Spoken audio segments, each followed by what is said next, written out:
Hello, study time ടിപ്സിൻ്റെ പുതിയൊരു വീഡിയോയിലേക്ക് എല്ലാവർക്കും സ്വാഗതം. മാത്സ് ക്വസ്റ്റ്യൻ പേപ്പറിൻ്റെ പാർട്ട് 3 ആണ് ഇന്നത്തെ വീഡിയോയിലൂടെ നോക്കാൻ പോകുന്നത്. അപ്പോൾ 20ാമത്തെ ക്വസ്റ്റ്യൻ നോക്കാം. All sides of the quadrilateral A B C D are equal and its two corners are joined to the midpoint of the side ABCD. Prove that lines AF and EC are parallel.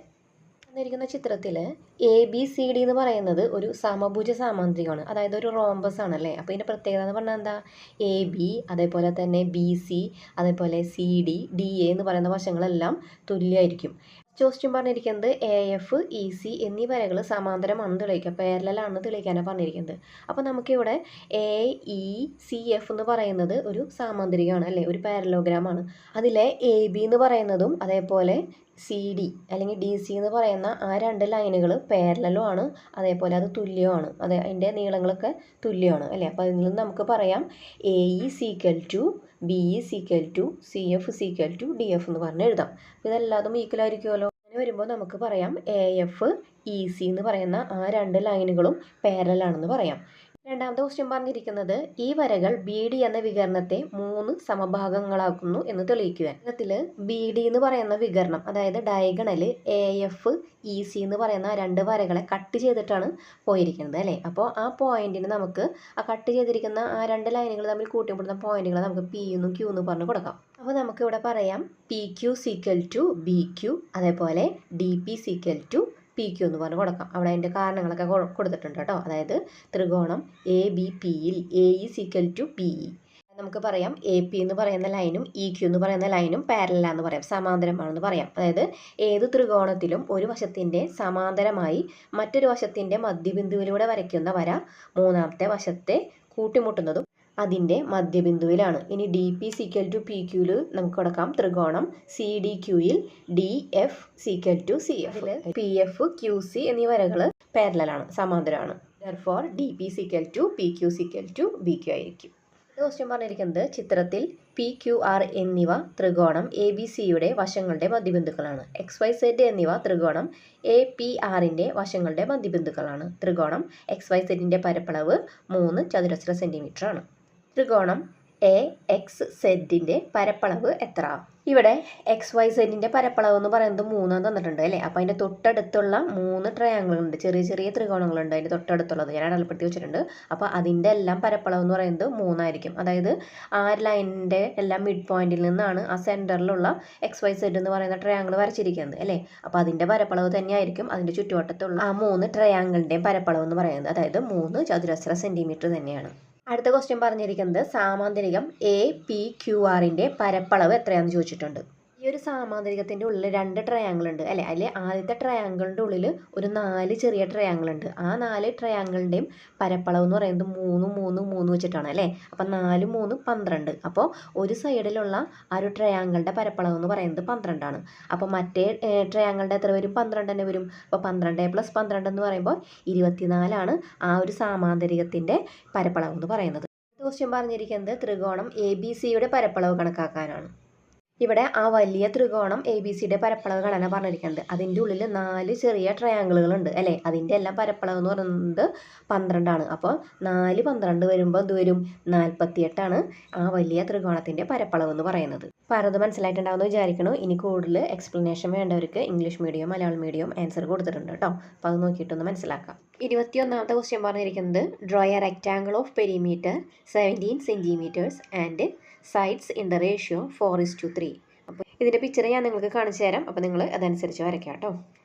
അടുത്ത ക്വസ്റ്റ്യനിൽ പറഞ്ഞിരിക്കുന്നത് ഏറ്റവും ചെറിയ മട്ടത്രികോണത്തിൻ്റെ കർണത്തിൻ്റെ നീളം എത്രയാണെന്ന്. അപ്പോൾ ഞാനിവിടെ റെഡിങ് കൊണ്ട് അടയാളപ്പെടുത്തിയിരിക്കുന്നതാണ് ഏറ്റവും ചെറിയ മട്ടത്രികോണം എന്ന് പറയുന്നത്. റൈറ്റ് ആംഗിൾ ട്രയാങ്കിൾ ആണ്. അപ്പോൾ അതിൻ്റെ ഹൈപ്പോട്ടനസ് നമുക്ക് കണ്ടുപിടിക്കണം. ഇവിടെ പൈതഗോറസ് തിയറം അനുസരിച്ചിട്ട് ഇക്വേഷൻ വരുന്നത് A square plus B square equal to C square. നമുക്ക് സി സ്ക്വയർ ആണ് കണ്ടുപിടിക്കേണ്ടത്. ഇവിടെ എയും ബിയും 1 തന്നിട്ടുണ്ട്. അപ്പോൾ 1 square plus 1 square equal to 2 കിട്ടും. അതായത് സി സ്ക്വയർ എന്ന് പറയുന്നത് നമുക്ക് 2 ആണ് വന്നിരിക്കുന്നത്. സി എന്ന് പറഞ്ഞാൽ √2 ആണ്. അപ്പോൾ ചെറിയ മട്ടത്രികോണത്തിൻ്റെ കർണത്തിൻ്റെ നീളം എന്ന് പറയുന്നത് നമുക്ക് √2 കിട്ടി. ഇനി അടുത്ത ക്വസ്റ്റ്യൻ പറഞ്ഞിരിക്കുന്നത് 4ാമത്തെ മട്ടത്രികോണത്തിൻ്റെ ചുറ്റളവ് കണ്ടുപിടിക്കുക. അപ്പോൾ നമുക്ക് 4ാമത്തേൻ്റെ ചുറ്റളവ് കണ്ടുപിടിക്കണമെന്നുണ്ടെങ്കിൽ ഇതിൻ്റെയൊക്കെ കർണങ്ങൾ എത്രയാണെന്ന് കണ്ടുപിടിക്കണം നമുക്ക്. അതായത് രണ്ടാമത്തെ മട്ടത്രികോണത്തിൻ്റെ സി എത്രയാണെന്ന് കണ്ടുപിടിക്കണം. അപ്പോൾ നമുക്ക് നോക്കാം. Hypotenuse is equal to √2 square plus 1 square. അപ്പോൾ C square is equal to √2 whole square എന്ന് പറയുന്നത് 2 തന്നെയാണ്, പ്ലസ് 1ൻ്റെ സ്ക്വയർ എന്ന് പറയുന്നത് 1 ആണ്. അപ്പോൾ സി ഈസ് ഈക്വൽ ടു എന്ത് കിട്ടും? √3 ആണ് വരുന്നത്. മൂന്നാമത്തെ റൈറ്റ് ആംഗിൾ ട്രയാങ്കിളിൻ്റെ ഹൈപ്പോട്ടനസ് എന്ന് പറയുന്നത് C square is equal to √3 whole square plus 1 square ആണ്. അപ്പോൾ √3 ഹോൾ സ്ക്വയർ എന്ന് പറഞ്ഞാൽ 3 തന്നെയാണ്, പ്ലസ് 1 സ്ക്വയർ എന്ന് പറഞ്ഞാൽ 1 ആണ്. അപ്പോൾ 3 + 1 എന്ന് പറഞ്ഞാൽ 4 ആണ് വരുന്നത്. അതായത് സി സ്ക്വയർ എന്ന് പറയുന്നത് 4ഉം സി എന്ന് പറയുന്നത് √4 ആണ് വരുന്നത്. √4 എന്ന് പറഞ്ഞാൽ 2 ആണ്. അപ്പോൾ നമുക്ക് മൂന്നാമത്തേൻ്റെ കിട്ടി. ഇനി നമുക്ക് നാലാമത്തേൻ്റെ നോക്കാം. C square is equal to √4 whole square plus 1 square ആണ് വരുന്നത് അല്ലേ. അപ്പോൾ C square is equal to √4 whole square എന്ന് പറഞ്ഞാൽ 4 തന്നെയാണ്, 1 സ്ക്വയർ എന്ന് പറഞ്ഞാൽ 1 തന്നെയാണ്. അപ്പോൾ സി സ്ക്വയർ എന്ന് പറഞ്ഞാൽ 4 + 1 5 ആണ് വരുന്നത്. അപ്പോൾ സി ഈസ് ഈക്വൽ ടു √5 വരും. അപ്പോൾ ഇവിടെ ബേസ് 1 ആയിട്ടുള്ള ഓരോ മട്ടത്രികോണത്തിൻ്റെയും ഹൈപ്പോട്ടനീസ് എന്ന് പറയുന്നത്, കാരണം എന്ന് പറയുന്നത് ഒന്നാമത്തേൻ്റെ √2 ആണ്, രണ്ടാമത്തേൻ്റെ √3 ആണ്, മൂന്നാമത്തേൻ്റെ √4 ആണ്, അങ്ങനെയാണെന്നുണ്ടെങ്കിൽ നാലാമത്തേൻ്റെ √5 ആയിരിക്കും, അഞ്ചാമത്തേൻ്റെ √6 ആയിരിക്കും, ആറാമത്തേൻ്റെ √7 ആയിരിക്കും. ഇതുപോലെ തന്നെ ചെയ്ത് നോക്കി കഴിഞ്ഞാൽ കിട്ടും നമുക്ക്. അപ്പോൾ നമുക്ക് രണ്ടാമത്തെ ക്വസ്റ്റ്യനിൽ പറഞ്ഞിരിക്കുന്നത് ഫോർത്ത് ട്രയാങ്കിളിൻ്റെ റൈറ്റ് ആംഗിൾ ട്രയാങ്കിളിൻ്റെ ചുറ്റളവ് പെരിമീറ്റർ കണ്ടുപിടിക്കാനാണ് പറഞ്ഞിരിക്കുന്നത്. അപ്പോൾ 3 വശങ്ങളും കൂടി കൂട്ടിയാൽ പോരെ. അപ്പോൾ നമുക്കിവിടെ വരുന്നത് 2 + 1 + √5 ആണ് വരുന്നത്. അപ്പോൾ ഇവിടെ 2 + 1 എന്ന് പറഞ്ഞാൽ 3 വരും, 3 + √5 ആണ് രണ്ടാമത്തെ ആൻസർ വന്നിരിക്കുന്നത്. ഇനി മൂന്നാമത്തെ ക്വസ്റ്റ്യൻ പറഞ്ഞിരിക്കുന്നത് ഇതുപോലെ തുടർന്നാൽ അഞ്ചാമത്തെ മട്ടത്രികോണത്തിൻ്റെ ചുറ്റളവിനേക്കാൾ എത്ര കൂടുതലായിരിക്കും ആറാമത്തെ മട്ടത്രികോണത്തിൻ്റെ ചുറ്റളവ്. അപ്പോൾ നമുക്ക് അഞ്ചാമത്തെ മട്ടത്രികോണത്തിൻ്റെ ചുറ്റളവ് കണ്ടുപിടിക്കണം, ആറാമത്തെ മട്ടത്രികോണത്തിൻ്റെ ചുറ്റളവ് കണ്ടുപിടിക്കണം.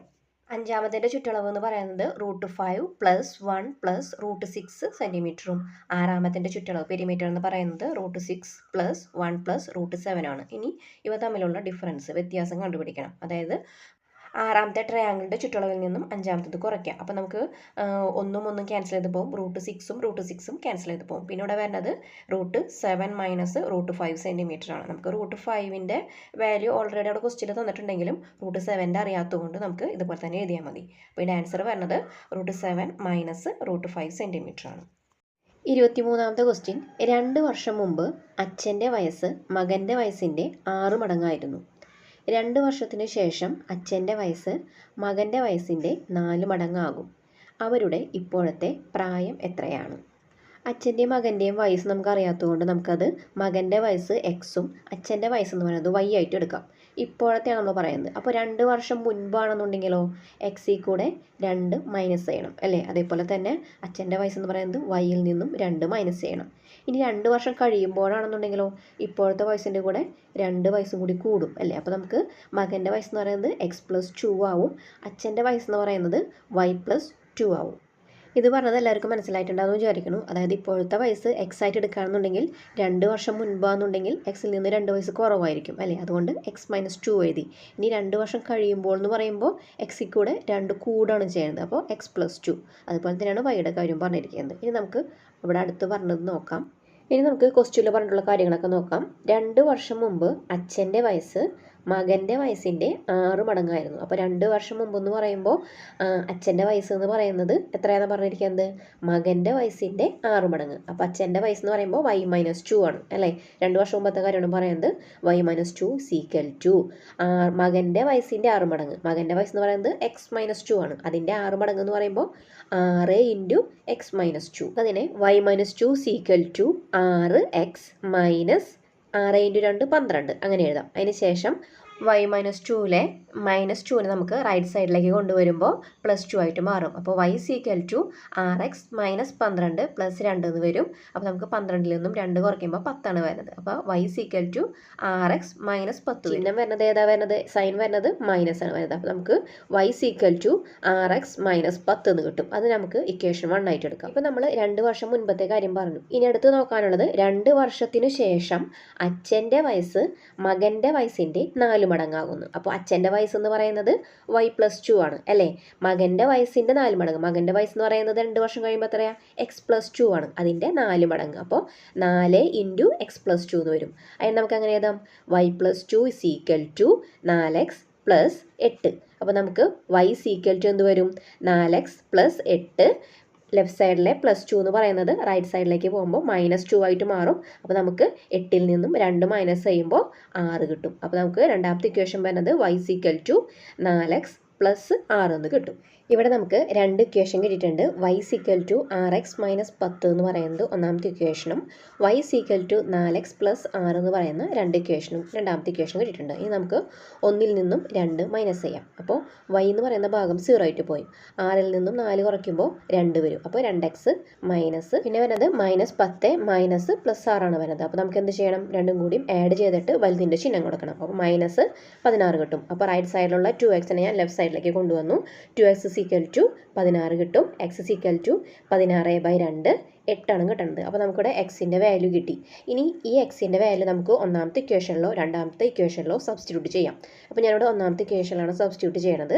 അതായത് y equal to 6x minus 10 എന്ന് പറയുന്ന ഒന്നാമത്തെ ഇക്വേഷനിൽ എക്സിൻ്റെ സ്ഥാനത്ത് 8 കൊടുക്കുകയാണ്. അപ്പോൾ നമുക്ക് y equal to 6 into 8 minus 10 വരും. അപ്പോൾ നമുക്ക് എന്ത് വരും? y equal to 48 minus 10 equal to 38 കിട്ടും. അപ്പോൾ നമ്മൾ എക്സ് എന്ന് പറയുന്നത് മകൻ്റെ വയസ്സായിട്ടാണ് എടുത്തിരുന്നത്, അത് 8 കിട്ടിയേക്കണത്. അച്ഛൻ്റെ വയസ്സ് y ആയിട്ട് എടുത്തിരുന്നത്, അത് 38 കിട്ടി. അപ്പോൾ മനസ്സിലായിട്ടുണ്ടാവുമെന്ന് വിചാരിക്കണം. 24ാമത്തെ ക്വസ്റ്റ്യൻ. ഒരു ചതുരത്തിൻ്റെ നീളവും വീതിയും 1 മീറ്റർ വീതം കൂട്ടിയപ്പോൾ പരപ്പളവ് 336 ആയി. അതായത് പരപ്പളവ് എന്നോട് ഉദ്ദേശിക്കുന്നത് ഏരിയയാണ്. ചതുരശ്ര മീറ്റർ ആകും. 1 മീറ്റർ വീതം കുറച്ചാൽ 226 ചതുരശ്ര മീറ്റർ ആകും. അപ്പോൾ കൂട്ടിയപ്പോൾ 336 കുറച്ചപ്പോൾ 226 വന്നത്. ആദ്യത്തെ ചതുരത്തിൻ്റെ പരപ്പളവ് എത്രയാണ്? അതായത് നമുക്ക് ആദ്യത്തെ ചതുരത്തിൻ്റെ ഏരിയ കണ്ടുപിടിക്കണം. പിന്നെ രണ്ടാമത്തെ ക്വസ്റ്റ്യൻ പറഞ്ഞിരിക്കുന്നത് ആ ചതുരത്തിൻ്റെ ചുറ്റളവ് എത്രയാണ്? അപ്പോൾ ആദ്യത്തെ ചതുരത്തിൻ്റെ തന്നെ പെരിമീറ്ററും ഏരിയയും കണ്ടുപിടിക്കണം. ഇവിടെ നമുക്ക് ചതുരത്തിൻ്റെ നീളത്തിനെ എക്സ് എന്നും വീതിയെ y എന്ന് പറഞ്ഞെടുക്കാം. അപ്പോൾ ഇവിടെ പറഞ്ഞിട്ടുള്ളത് എന്താ? ചതുരത്തിൻ്റെ നീളവും വീതിയും 1 മീറ്റർ വീതം കൂട്ടിയപ്പോൾ, അതായത് എക്സിൽ കൂടെ 1 കൂട്ടി വൈയിൽ കൂടെ 1 കൂട്ടിയപ്പോൾ പരപ്പളവ് 336 എന്ന് പറഞ്ഞു. അപ്പോൾ പരപ്പളവ് എന്ന് പറഞ്ഞാൽ എന്താ? എക്സ് ഇൻറ്റു വൈ ആണ് അല്ലേ? അപ്പോൾ X into Y equal to ഇവിടെ 336. അപ്പോൾ 1 വീതം കൂട്ടിയെന്ന് പറഞ്ഞപ്പോൾ എക്സിൽ കൂടെ 1 കൂട്ടി വൈയിൽ കൂടെ 1 കൂട്ടി. അപ്പോൾ നമുക്കിവിടെ വരുന്നത് ബ്രാക്കറ്റിൻ്റെ ഉള്ളിൽ എക്സ് പ്ലസ് 1ഉം വൈ പ്ലസ് 1 ആണ്. അപ്പോൾ നമുക്ക് ഈ ബ്രാക്കറ്റ് ഒന്ന് എക്സ്പാൻഡ് ചെയ്യാം. ബ്രാക്കറ്റ് എക്സ്പാൻഡ് ചെയ്യുമ്പോൾ എക്സിനെ സെക്കൻഡ് ബ്രാക്കറ്റിനുള്ള വൈ കൊണ്ടും 1 കൊണ്ടും ഇൻറ്റു ചെയ്യണം അല്ലേ? മൾട്ടിപ്ലൈ ചെയ്യണം. അപ്പോൾ നമുക്കിവിടെ വരുന്നത് X into Y X Y plus X into 1 X. ഇനി നമുക്ക് 1നെ വൈ കൊണ്ടും 1 കൊണ്ടും മൾട്ടിപ്ലൈ ചെയ്യാം. എക്സിൻ്റെ കൂടെയുള്ള 1 ആണ് കൊടുക്കുന്നത്. അപ്പോൾ 1 ഇൻറ്റു വൈ എന്ന് പറഞ്ഞാൽ വൈ തന്നെയാണ്. 1 ഇൻറ്റു 1 എന്ന് പറഞ്ഞാൽ 1 ആണ്. അപ്പോൾ നമുക്ക് കിട്ടുന്നത് X Y plus X plus Y equal to 336ൻ്റെ റൈറ്റ് സൈഡിലോട്ട് നമ്മൾ ലെഫ്റ്റ് സൈഡിലെ 1നെ കൊണ്ടുവരുമ്പോൾ അത് മൈനസ് ആയിട്ട് മാറും. അപ്പോൾ അത് 335 ആവും. അപ്പോൾ ഇതിനെ നമുക്ക് ഇക്വേഷൻ 1 എന്ന് പറഞ്ഞ് കൊടുക്കാം. ഇനി നമുക്ക് അടുത്തത് നോക്കാം. അടുത്ത് പറഞ്ഞിരിക്കുന്നത് 1 മീറ്റർ വീതം കുറച്ചാൽ, അതായത് നീളത്തിൽ നിന്നും വീതിയിൽ നിന്നും 1 വീതം കുറയ്ക്കുമ്പോൾ പരപ്പളവ് എന്ന് പറയുന്നത് 226 എന്ന് പറഞ്ഞിട്ടുണ്ട്. അപ്പോൾ നമുക്കിനി അത് ചെയ്യാം. അതായത് X minus 1 into Y minus 1 equal to 226. അപ്പോൾ നമുക്ക് തന്നിരിക്കുന്ന ബ്രാക്കറ്റിനെ ഓപ്പൺ ചെയ്യുമ്പോൾ X into Y X Y minus X. ഇനി നമുക്ക് എക്സിൻ്റെ കൂടെയുള്ള -1നെ അടുത്ത ബ്രാക്കറ്റ് കൊണ്ട് നമുക്ക് മൾട്ടിപ്ലൈ ചെയ്യണം. അതായത് -1 ഇൻറ്റു വൈ മൈനസ് വൈ, പിന്നെയോ -1 ഇൻറ്റു -1 എന്ന് പറഞ്ഞാൽ +1 ആണ്, ഈക്വൽ ടു 226. അപ്പോൾ നമുക്ക് വരുന്നത് X Y minus X minus Y equal to 226ൽ നിന്നും ലെഫ്റ്റ് സൈഡിലെ 1 മൈനസ് ചെയ്യാം. അപ്പോൾ നമുക്ക് 225 കിട്ടും. അപ്പോൾ നമുക്ക് 2 ഇക്വേഷൻ കിട്ടിയപ്പോൾ. അപ്പോൾ നമ്മൾ ഇനി എന്ത് ചെയ്യണം? 2 ഇക്വേഷനെയും നമുക്ക് ആഡ് ചെയ്യാം. അതായത് 1 + 2 ആഡ് ചെയ്യാം നമുക്ക്. അപ്പോൾ നമുക്കിവിടെ വരുന്നത് 2xy പ്ലസ് എക്സും മൈനസ് എക്സും കൂടിയിട്ട് ആഡ് ചെയ്യുന്ന സമയത്ത് അത് ക്യാൻസലായി പോവും, വൈയും ക്യാൻസലായി പോവും. പിന്നെ വരുന്നത് 335 പ്ലസ് 225 ആണ്. അത് നമുക്ക് കിട്ടുന്നത് 560 ആണ്. അപ്പോൾ നമുക്കിവിടെ 2xy ഈക്വൽ ടു 560 വരും. xy equal to 560/2 equal to 280 കിട്ടി. അപ്പോൾ നമുക്ക് xy എന്ന് പറയുന്നത് 280 കിട്ടി. ക്വസ്റ്റ്യൻ പറഞ്ഞിരിക്കുന്നത് ആദ്യത്തെ ചതുരത്തിൻ്റെ പരപ്പളവ് എത്രയാണ്, ഏരിയ എത്രയാണെന്ന് കണ്ടുപിടിക്കാൻ പറ്റുന്നുണ്ട്. അതാണ് നമുക്കിപ്പോൾ തന്നെ കിട്ടിയത് 280 മീറ്റർ. ഇനി നമുക്ക് ആ ചതുരത്തിൻ്റെ ചുറ്റളവ് കണ്ടുപിടിക്കണം, പെരിമീറ്റർ കണ്ടുപിടിക്കണം. ഇവിടെ നമുക്ക് XY എന്ന് പറയുന്നത് 280 കിട്ടിയിട്ടുണ്ട്. അപ്പോൾ നമുക്ക് ഈ XYയുടെ ഈ ഒരു വാല്യൂ ഒന്നാമത്തെ ഇക്വേഷനിലേക്ക് സബ്സ്റ്റിറ്റ്യൂട്ട് ചെയ്യാം. അതായത് XY plus X plus Y equal to 335 ആണ് ഒന്നാമത്തെ ഇക്വേഷൻ എന്ന് പറയുന്നത്. ആ ഒന്നാമത്തെ ഇക്വേഷനിൽ XYയുടെ ഭാഗത്ത് 280 കൊടുക്കാം. അപ്പോൾ നമുക്ക് വരുന്നത് 280 plus X plus Y equal to 335. അപ്പോൾ നമുക്ക് ലെഫ്റ്റ് സൈഡിലെ 280നെ റൈറ്റ് സൈഡിലേക്ക് കൊണ്ടുപോകാം. അപ്പോൾ നമുക്കിവിടെ വരുന്നത് x plus Y equal to 335 minus 280 minus ചെയ്യുമ്പോൾ 55 കിട്ടും. അപ്പോൾ നമുക്ക് ചുറ്റളവ് പെരിമീറ്റർ എന്ന് പറയുന്നത് 2 ഇൻറ്റു എക്സ് പ്ലസ് വൈ ആണ്. അപ്പോൾ നമുക്കിവിടെ എക്സ് പ്ലസ് വൈ 55 കിട്ടിയിട്ടുണ്ട്. അതിനെ 2 കൊണ്ട് ഗുണിക്കുമ്പോൾ 110 മീറ്ററാണ് ഇവിടെ ചുറ്റളവായിട്ട് വരുന്നത്. 5ാമത്തെ ക്വസ്റ്റ്യൻ, ചിത്രത്തിൽ എ ബി സി ഒരു മട്ടത്രികോണമാണ്. ബി സിയുടെ മധ്യബിന്ദുവിൽ നിന്ന് എ ബിയിലേക്ക് വരച്ചിരിക്കുന്ന ലംബമാണ് ഇ ഡി. സി എയുടെ പകുതിയാണ് ഇ ഡി എന്ന് തെളിയിക്കുക.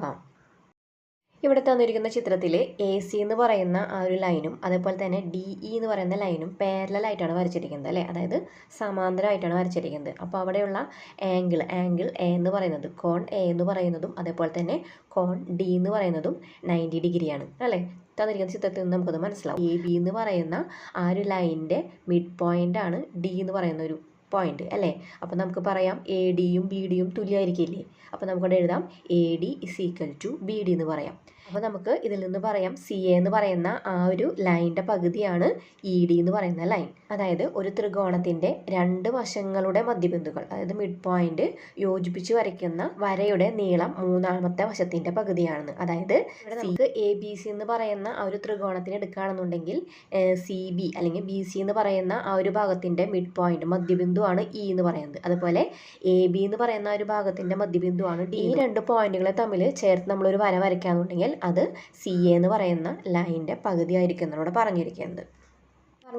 C E is equal to B ആണ്. അതായത് ഇ എന്ന് പറയുന്നത് ബി സി എന്ന് പറയുന്ന ലൈനിൻ്റെ മിഡ് പോയിന്റ് ആണ്.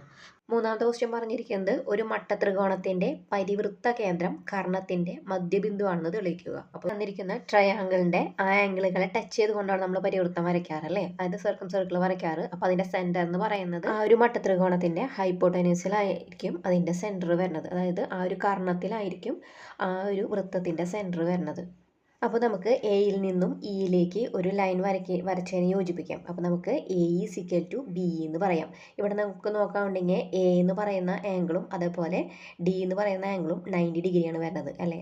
അതുകൂടാതെ angle A D E is equal to angle B D E ആണ്. അതിൻ്റെയും ആ ഒരു ആംഗിളുകളും തുല്യമാണ്. അതേപോലെ എ ഡി എന്ന് പറയുന്ന ട്രയാങ്കിളും ബി ഡി ഇ എന്ന് പറയുന്ന ട്രയാങ്കിളും ഈക്വൽ ആണ് നമുക്ക് പറയാം. അടുത്ത ക്വസ്റ്റ്യൻ നോക്കാം. ചിത്രത്തിൽ ത്രികോണം എ ബി സിയുടെ നടുവരകളാണ് എ ക്യു ബി പിയും. എസ് ആർ ഇവ എ ജി ബി ജി എന്നീ വരകളുടെ മധ്യബിന്ദുക്കളാണ്. A B C equal to 24 centimetre. ആദ്യം കാണാൻ പറഞ്ഞിരിക്കുന്നത് A G is to G Q ആണ് കാണാൻ പറഞ്ഞിരിക്കുന്നത്. തന്നിരിക്കുന്ന ചിത്രത്തിൽ നിന്നും എയിൽ നിന്നും അതേപോലെ തന്നെ ബിയിൽ നിന്നും വരയ്ക്കുന്ന 2 ലൈനുകൾ മെറിഡിയനാണ്. അപ്പോൾ ആ 2 ലൈനുകൾ തമ്മിൽ കൂട്ടിമുട്ടുന്ന ഒരു പോയിന്റാണ് ജി എന്ന് പറയുന്നത്. അപ്പോൾ ആ ഒരു പോയിന്റ് ഇന്റർസെക്ട് ചെയ്യുന്നത് 2:1 എന്ന് പറയുന്ന റേഷ്യോയിലാണ്. അപ്പോൾ ആദ്യത്തെ ക്വസ്റ്റ്യൻ്റെ ആൻസർ എന്ന് പറയുന്നത് 2:1 ആണ്. ഇനി നമുക്ക് അടുത്ത് കണ്ടുപിടിക്കാനുള്ളത് find the length of P Q and S R ആണ്. ഇവിടെ എ ബി എന്ന് പറയുന്നത് 24 സെൻറ്റിമീറ്റർ ആണ് തന്നിട്ടുണ്ട്. അപ്പോൾ നമുക്ക് നോക്കാനുണ്ടെങ്കിൽ എ സി എന്ന് പറയുന്ന വശത്തിൻ്റെ മിഡ് പോയിന്റ് ആണ് പി എന്ന് പറയുന്നത് അല്ലേ. അതുപോലെ തന്നെ ബി സി എന്ന് പറയുന്ന വശത്തിൻ്റെ മിഡ് പോയിന്റ് ആണ് ക്യൂ എന്ന് പറയുന്നത്. അപ്പോൾ മിഡ് പോയിന്റുകൾ തമ്മിൽ യോജിപ്പിച്ച് വരയ്ക്കുന്ന ആ ലൈനുകൾ എന്ന് പറയുന്നത് വലിയ ലൈനിൻ്റെ പകുതിയായിരിക്കും. അപ്പോൾ പി ക്യു എസ് ആർ എന്ന് പറയുന്നത് 12 സെൻറ്റിമീറ്റർ ആയിരിക്കും. അടുത്ത് പറഞ്ഞിരിക്കുന്നത് prove that P Q R S is a parallelogram. അപ്പോൾ നമുക്കത് പ്രൂവ് ചെയ്യാൻ വേണ്ടിയിട്ട് നമുക്ക് പറയാം P Q and A B are parallel എന്ന് പറയാം അല്ലേ. പി ക്യൂവും എ ബിയും പാരലാണ്. അതായത് നമ്മൾ ട്രയാങ്കിൾ എ ബി സി അതായത് ത്രികോണം എ ബി സി എടുക്കുകയാണെന്നുണ്ടെങ്കിൽ ആ എ ബി സി എന്ന് പറയുന്നത് എ സി എന്ന് പറയുന്ന വശവും ബി സി എന്ന് പറയുന്ന വശത്തിൻ്റെ മിഡ് പോയിന്റ് ആണ് പിയും ക്യൂ എന്ന് പറയുന്നത് അല്ലേ. അതുകൊണ്ട് നമുക്ക് പറയാം A P is equal to C P എന്ന് പറയാം. അതേപോലെ B Q is equal to C Q എന്ന് പറയാം. നമുക്ക് S R and A B എന്ന് പറയുന്നത് പാരലാന്ന് പറയാം. അതായത് നമ്മൾ ട്രയാങ്കിൾ എ ബി ജി എടുക്കുകയാണെന്നുണ്ടെങ്കിൽ ആ എ ജി എന്ന് പറയുന്ന വശത്തിൻ്റെയും അതുപോലെ ബി ജി എന്ന് പറയുന്ന വശത്തിൻ്റെയും മിഡ് പോയിന്റ് ആണ് എസും ആർ എന്നും പറയുന്നത് അല്ലേ. അപ്പോൾ അവിടെ എ എസ് ആൻഡ് ജി എസും ഈക്വൽ ആയിരിക്കും. അതുപോലെ തന്നെ B R equal to G ആറും ഈക്വൽ ആയിരിക്കും. ഇനി നമുക്ക് പറയാം P Q and S R പാരലാന്ന് പറയാം. അപ്പോൾ നമുക്ക് പി ക്യു ആർ എസ് എന്ന് പറയുന്നത് ഒരു പാരലോഗ്രാം ആണെന്ന് പറയാം. അപ്പോൾ ഇതിൻ്റെ എല്ലാം എക്സ്പ്ലനേഷൻ ഇതിൽ തന്നെ കൊടുത്തിട്ടുണ്ട്. അപ്പോൾ നിങ്ങളത് വായിച്ച് നോക്കിയിട്ട് മനസ്സിലാക്കി പരീക്ഷയ്ക്ക് എഴുതാം കേട്ടോ. 26ാമത്തെ ക്വസ്റ്റ്യൻ പറഞ്ഞിരിക്കുന്നത് the product of the larger of 2 numbers increased by 1 and smaller decreased by 1 is 112. The product of the larger decreased by 1 and the smaller increased by 1 is 120. First question പറഞ്ഞിരിക്കുന്നത് what is the product of numbers. നമുക്ക് larger number എക്സും smaller Y ആയിട്ട് എടുക്കാം. അതായത് വലുത് എക്സും ചെറുത് Y ആയിട്ട് എടുക്കാം. അപ്പോൾ ഇവിടെ പറഞ്ഞിരിക്കുന്നത് രണ്ട് സംഖ്യകളിൽ വലുതിനോട് ഒന്ന് കൂട്ടിയാൽ, അപ്പോൾ എക്സിനോട് കൂടി ഒന്ന് കൂട്ടുക, ചെറുതിൽ നിന്നും ഒന്ന് കുറച്ചതുമായ സംഖ്യകൾ തമ്മിലുള്ള പ്രൊഡക്റ്റ് എന്ന് പറയുന്നത് 112. അപ്പോൾ ചെറുതെന്ന് പറയുന്നത് നമ്മൾ വൈ ആയിട്ട് എടുത്തേക്കുന്നത്. അപ്പോൾ വൈയിൽ നിന്നും ഒന്ന് കുറയ്ക്കുക. ഇനി അവ തമ്മിലുള്ള പ്രൊഡക്റ്റ് എന്ന് പറയുന്നത് 112. ഇനി നമുക്ക് ഇതിനൊന്ന് എക്സ്പാൻഡ് ചെയ്ത് എഴുതാം. അതായത് x Y minus x plus y minus 1 is equal to 112. അതായത് ലെഫ്റ്റ് സൈഡിലുള്ള -1നെ റൈറ്റിലേക്ക് കൊണ്ടുവരാം. അപ്പോൾ 112നോട് കൂടി ഒന്ന് കൂട്ടുമ്പോൾ 113 കിട്ടും. അതിന് നമുക്ക് ഇക്വേഷൻ 1 ആയിട്ട് എടുക്കാം. ഇവിടെ പറഞ്ഞിരിക്കുന്നത് വലുതിൽ നിന്ന് ഒന്ന് കുറയ്ക്കുക. അപ്പോൾ എക്സിൽ നിന്ന് ഒന്ന് കുറയ്ക്കുക, ചെറുതിനോട് ഒന്ന് കൂട്ടുക, വൈയോട് കൂടി ഒന്ന് കൂട്ടുക. അപ്പോൾ തമ്മിലുള്ള ആ പ്രൊഡക്റ്റ് എന്ന് പറയുന്നത് 120 ആണ്. അപ്പോൾ നമുക്കിവിടെ x minus 1 into y plus 1 is equal to 120 എന്ന് എഴുതാം. ബ്രാക്കറ്റിനെ നമുക്ക് എക്സ്പാൻഡ് ചെയ്യുമ്പോൾ x Y plus x minus y minus 1 എന്ന് കിട്ടും. അത് 120 തന്നിട്ടുണ്ട്. അതിലെ ലെഫ്റ്റ് സൈഡിലെ -1 റൈറ്റിലേക്ക് കൊണ്ടുവരുമ്പോൾ 121 വരും. അപ്പോൾ നമുക്ക് ആദ്യം പറഞ്ഞിരിക്കുന്നത് ഇവിടെ ഗുണനഫലം എത്രയാണെന്ന് കണ്ടുപിടിക്കാനാണ് പറഞ്ഞിരിക്കുന്നത്. അതായത് എക്സ് വൈ നമുക്ക് കണ്ടുപിടിക്കണം. അതിനുവേണ്ടി നമ്മൾ രണ്ട് ഇക്വേഷനും കൂടി നമ്മൾ ആഡ് ചെയ്യാണ്. ആഡ് ചെയ്യുമ്പോൾ നമുക്ക് കിട്ടുന്നത് 2xy, എക്സിൻ്റെ ടേമും വൈയുടെ ടേമും ക്യാൻസലായി പോവും. പിന്നെ നമുക്ക് കിട്ടുന്നത് 234 ആണ്. അപ്പോൾ നമുക്ക് x y is equal to 234/2 is equal to 117 കിട്ടും. അപ്പോൾ ആദ്യത്തെ ക്വസ്റ്റ്യൻ്റെ ആൻസറായിട്ട് നമുക്ക് കിട്ടുന്നത് 117 ആണ്. ഇനി നമുക്ക് പറഞ്ഞിരിക്കുന്നത് ഇവ തമ്മിലുള്ള വ്യത്യാസം എത്രയാണെന്ന് ചോദിച്ചിട്ടുണ്ട്. ഇവ തമ്മിലുള്ള വ്യത്യാസം കണ്ടുപിടിക്കാൻ വേണ്ടിയിട്ട് രണ്ട് ഇക്വേഷനെ നമ്മൾ മൈനസ് ചെയ്യാണ് ചെയ്യുന്നത്. അതായത് x Y plus x minus 1 is equal to 121, x Y minus x plus y is equal to 113 നമ്മൾ മൈനസ് ചെയ്യുമ്പോൾ എക്സ് വൈയുടെ ടേം 0 ആയിട്ട് പോയി. പിന്നെ വരുന്നത് 2x minus 2y is equal to 8. അപ്പോൾ രണ്ടിലും 2 പൊതുവായിട്ടുള്ളത് കൊണ്ട് തന്നെ 2നെ നമുക്ക് കോമൺ ആയിട്ട് പുറത്തേക്ക് എടുക്കാം. അപ്പോൾ 2 ഇൻറ്റു ബ്രാക്കറ്റിനുള്ള X minus Y is equal to 8. X minus Y is equal to 8/2 is equal to 4 ആണ് ഇവ തമ്മിലുള്ള ഡിഫറൻസ് എന്ന് പറയുന്നത്. ഇതിൻ്റെ ബി ക്വസ്റ്റ്യൻ നോക്കാം. The product of two numbers is 4 more than the product of the large number of the numbers increased by 1 and the smaller decreased by 1. ഇനി കണ്ടുപിടിക്കാനുള്ള എന്താ? Find the difference of the numbers. അപ്പോൾ ഇവ തമ്മിലുള്ള വ്യത്യാസം കണ്ടുപിടിക്കണം. ഇവിടെ നമുക്ക് ലാർജ് നമ്പറിനെ എക്സ് എന്നും സ്മോൾ നമ്പറിനെ വൈ എന്ന് പറഞ്ഞെടുക്കാം. ഇനി ഇവിടെ പറഞ്ഞിരിക്കുന്നത് the product of two number is, product of two number എന്ന് പറഞ്ഞാൽ x y number is 4 more than the product of larger of the numbers increased by 1. അതായത് ലാർജർ നമ്പറിൻ്റെ കൂടെ ഒന്ന് കൂട്ടാം. പിന്നെയോ ആൻഡ് സ്മോളർ ഡിക്രീസ്ഡ് ബൈ 1, സ്മോളറിൽ കൂടെ ഡിക്രീസ് ചെയ്യാം, അതായത് ഒന്ന് ഡിക്രീസ് ചെയ്യാം. അപ്പോൾ y മൈനസ് 1 ഇതിൽ കൂടെ 4 കൂടുതലാണെന്ന് പറഞ്ഞിരിക്കുന്നത് ഈ സംഖ്യയുടെ പ്രൊഡക്റ്റ് എന്ന് പറയുന്നത്. അപ്പോൾ നമുക്ക് x y is equal to x plus 1 into Y minus 1 plus 4 എന്ന് എഴുതാം. ഇനി നമുക്ക് റൈറ്റ് സൈഡിലുള്ള ബ്രാക്കറ്റ് എക്സ്പാൻഡ് ചെയ്യുമ്പോൾ x Y minus x plus y minus 1 plus 4 എന്ന് കിട്ടും. അപ്പോൾ നമുക്ക് -1ഉം +4ഉം ചെയ്യുമ്പോൾ കിട്ടുന്നത് 3 ആണ് വരുന്നത്. അപ്പോൾ നമുക്ക് x y is equal to x Y minus x plus y plus 3 എന്ന് കിട്ടും. അപ്പോൾ നമുക്ക് 3നെ റൈറ്റ് സൈഡിൽ നിർത്തിയിട്ട് ബാക്കിയുള്ളതിനെല്ലാം ലെഫ്റ്റ് സൈഡിലേക്ക് കൊണ്ടുവരാം. അപ്പോൾ ഇവിടെ x Y minus plus X Y എന്നുള്ളത് ലെഫ്റ്റ് സൈഡിലേക്ക് വന്നപ്പോൾ മൈനസ് ആയി. അതായത് റൈറ്റ് സൈഡിൽ പ്ലസ് ഉള്ളത് ലെഫ്റ്റിലേക്ക് വരുമ്പോൾ മൈനസ് ആയിട്ട് മാറും. മൈനസ് ആണെന്നുണ്ടെങ്കിലോ ലെഫ്റ്റിലേക്ക് വരുമ്പോൾ അത് പ്ലസ് ആയിട്ട് മാറും. അപ്പോൾ ഇവിടെ പ്ലസ് എക്സ് വൈ എന്നുള്ളത് മൈനസ് എക്സ് വൈ ആയി, മൈനസ് എക്സ് എന്നുള്ളത് പ്ലസ് എക്സ് ആയി, പ്ലസ് വൈ എന്നുള്ളത് മൈനസ് വൈ ആയി. ടി ഈക്വൽ ടു 3 എന്ന് കൊടുത്തു. അപ്പോൾ ഇതിൽ നമുക്ക് പ്ലസ് എക്സ് വൈയും മൈനസ് എക്സ് വൈയും ക്യാൻസൽ ചെയ്ത് പോയി. പിന്നെ ബാക്കിയുള്ളത് എക്സ് മൈനസ് വൈ ആണ് ഈക്വൽ ടു 3 കിട്ടി. അപ്പോൾ ഈ സംഖ്യകളുടെ വ്യത്യാസം എന്ന് പറയുന്നത് 3 ആണ് നമുക്ക് കിട്ടുന്നത്. ഇതിൻ്റെ രണ്ടാമത്തെ ക്വസ്റ്റ്യൻ പറഞ്ഞിരിക്കുന്നത് വലുതിൽ നിന്നും ഒന്ന് കുറച്ച് ചെറുതിനോട് കൂടി ഒന്ന് കൂട്ടുമ്പോൾ ഇവയുടെ ആ ഒരു പ്രൊഡക്റ്റ് എന്ന് പറയുന്നത് എത്ര കൂടുതലായിരിക്കും എന്നാണ് ചോദിച്ചിരിക്കുന്നത്. അപ്പോൾ നമുക്ക് ഈ രണ്ട് ബ്രാക്കറ്റുകളെയും എക്സ്പാൻഡ് ചെയ്യുമ്പോൾ x Y plus x minus y minus 1 എന്ന് കിട്ടും. അപ്പോൾ നമുക്ക് x Y plus x minus y എന്ന് പറയുന്നത് നമുക്ക് 3 ആണെന്ന് കിട്ടിയിട്ടുണ്ടായിരുന്നു. അപ്പോൾ നമുക്ക് എക്സ് മൈനസ് വൈയുടെ ഭാഗത്ത് 3 എന്ന് കൊടുക്കാം. അപ്പോൾ ഇവിടെ 3 മൈനസ് 1 വരും. 3 മൈനസ് 1 എന്ന് പറഞ്ഞാൽ എത്രയാണ്? 2 ആണ് വരുന്നത്. അപ്പോൾ ഇവിടെ പ്രൊഡക്റ്റിൻ്റെ കൂടെ 2 കൂടാണ് ചെയ്യുന്നത്. അപ്പോൾ നമുക്ക് എഴുതാം the product is increased by 2, ഗുണഫലം 2 കൂടിയെന്ന് എഴുതാം. ഇതോടുകൂടി ഈ ഒരു ക്വസ്റ്റ്യൻ പേപ്പറിലെ എല്ലാ ക്വസ്റ്റ്യൻസും നമ്മൾ ആൻസർ ചെയ്തു. നിങ്ങൾക്ക് വീഡിയോ ഉപകാരപ്പെട്ടെങ്കിൽ ഫ്രണ്ട്സിനും കൂടി ഒന്ന് ഷെയർ ചെയ്യാം കേട്ടോ.